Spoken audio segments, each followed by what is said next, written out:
reports our General Jack Keane, Fox News senior strategic analyst and chairman of the Institute for the Study of War. General, great to have you with us in the studio today. Good to see you as always.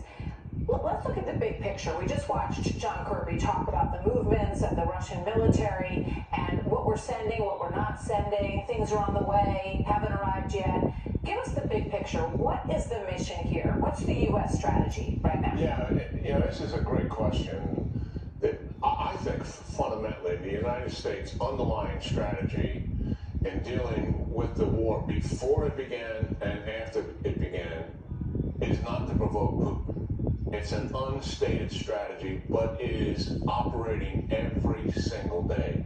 Before the war, we delayed armaments to Putin in March, and in the fall of 21, they didn't get the Stingers until January of 22. We came up with this lame idea of doing sanctions only if there was an invasion as opposed to before the invasion. Again, not to provoke Putin. All of those are not to provoke Putin. And the reason is fear of adverse consequence. And then since the war began, no one expected the Russians to perform so poorly and the Ukrainians to actually beat them in ground combat. And they have.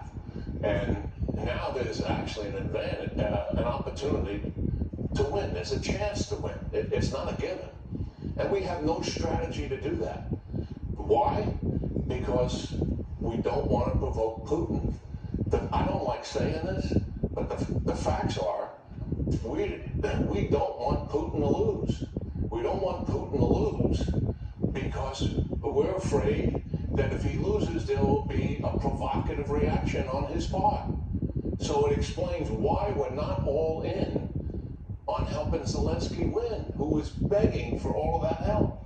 And where is the statement from the president? He's had many opportunities since the war turned to Ukraine's favor. Listen, our mission in Ukraine now is to help the Ukrainians defeat the Russian army and crush them. And by the way, there's no better deterrence for the NATO countries than for the Russian army to be crushed in Ukraine.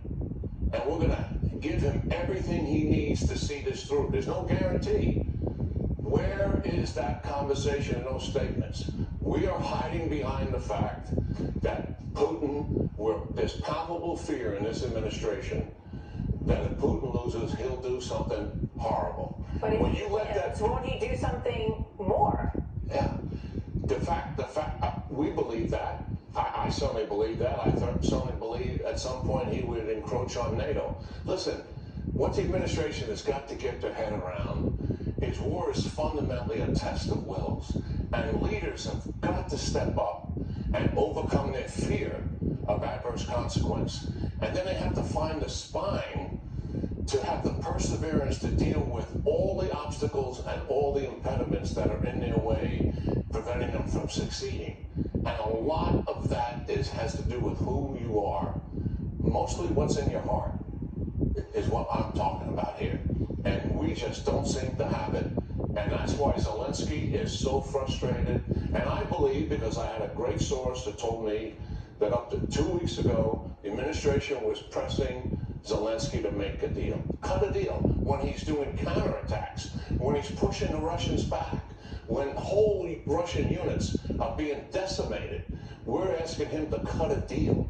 Can you imagine his frustration when he got that phone call? Yeah. So you're saying that the dynamics started to change, Russia started to lose, and Zelensky started to have an edge, and we didn't change our reaction to that reality. No, and we're not listening to him. Now he wants tanks. What does he want tanks?